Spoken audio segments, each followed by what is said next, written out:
आज मैं तुम्हें बताऊंगा कि कैसे एक इंडियन एवरेज सी डाइट तुम्हें दिन प्रतिदिन अपने गोल से दूर एंड तुम्हें एक सुंदर दिमाग वाला बुढ़ा अंकल बना रही।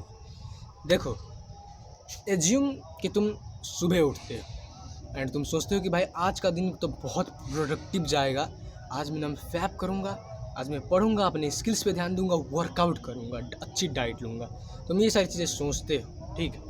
बट तुम सुबह उठते हो, सब कुछ ठीक है जा रहा होता है, तुम्हारे प्लानिंग के हिसाब से जा रहा होता है। बट जैसे ही तुम खाते हो अपना खाना, डाइट वगैरह तुम लेते हो, उसके बाद से तुम्हारा दिमाग को भाई क्या सांप सुन देता है, डल हो जाता है। उसके बाद से तुम्हारे से कोई काम नहीं होता, तुम्हें नींद आने लगती है। उसके बाद तुम फैप कर लेते हो, फैप करने के बाद तुम स्क्रोलिंग करने लगते हो, स्क्रोलिंग करने के बाद कंटेंट को कंज्यूम करने लगते हो एंड दैट्स इट।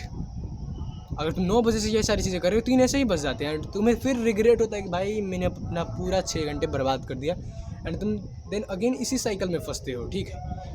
उसके बाद तुम सुबह उठते हो, फिर तुम यही चीज़ रिपीट करते हैं, तुम्हारा दिन ऐसे ही बर्बाद जाता है। तुम सोचते हो मैं आज से वर्कआउट करूँगा, ये करूँगा, वो करूँगा, बट होता कुछ नहीं। एंड तुमने एक बात नोटिस की है, खाने के बाद ही ऐसा क्यों होता है?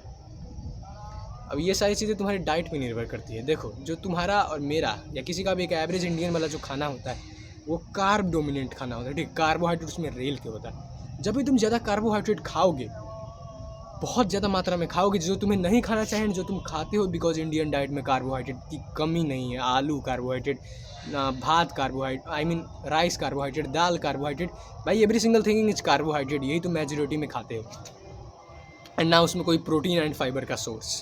तो जब तुम ये सारी चीज़ें खाते हो, ये तुम्हें सुन पड़ देता है अंदर से, ठीक है। ये कुछ ऐसे ऐसे हॉर्मोन्स प्रोड्यूस करवाता है तुम्हारे बॉडी से, कुछ ऐसे ऐसे चीज़ें सब्सटेंस प्रोड्यूस कराता है जिससे तुम्हारा दिमाग डल हो जाए।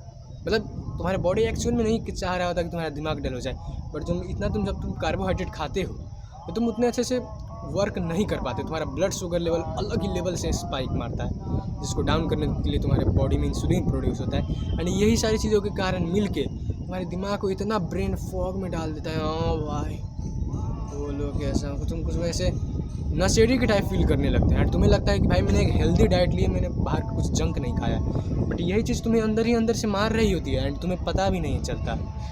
कार्बोहाइड्रेट का तो भाई हमारे डाइट में इतना ज़्यादा कंजप्शन है कि मैं क्या बताऊँ। इसे तुम्हें कट करना चाहिए एंड अगर तुम कट नहीं कर सकते भाई, प्रोटीन को ऐड करो, ठीक है। इसे थोड़ा सा घटाओ, प्रोटीन को ऐड करो, फाइबर को ऐड करो, ठीक है। ये दोनों ही चीज़ बस ऐड करने से तुम्हारा जो कार्ब्स खाने के बाद जो ब्रेन फॉग होता है वो नहीं होगा, ठीक है। इसीलिए तुम खाने से पहले काफ़ी प्रोडक्टिव फील कर रहे होते हो, काफ़ी एनर्जेटिक होते हो, बिकॉज तुम्हारा शरीर डाइजेस्ट करने में नहीं लगा होता है। कार्बोहाइड्रेट उन लोगों के लिए बना है जो फिजिकल लेबर करते हैं, एनर्जी बहुत हाई एनर्जी मान ले इंसानों के लिए, जिसका एनर्जी यूज बहुत ज़्यादा होता है, लाइक लेबर, किसान। बट तुम भाई दिन भर बैठे रहने वाले बंदे हो, तुम्हें कार्बोहाइड्रेट की ज़रूरत नहीं है, तुम्हारे दिमाग का काम है, ठीक है। तुम्हें प्रोटीन की ज़रूरत है। तुम प्रोटीन डोमिनेट मील खाओ, फैट डोमिनेट मील खाओ, ठीक है। आई मीन फैट डोमिनेट मत, बट कार्बोहाइड्रेट डोमिनेट बिल्कुल भी मत खाओ, बैलेंस करके खाओ, ठीक है। जब भी तुम कार्बोहाइड्रेट कर रहे हो, मेक श्योर कि तुम्हारी डाइट में फैट, प्रोटीन एंड फाइबर भी एडुकेट मात्रा में हो। Stay hard.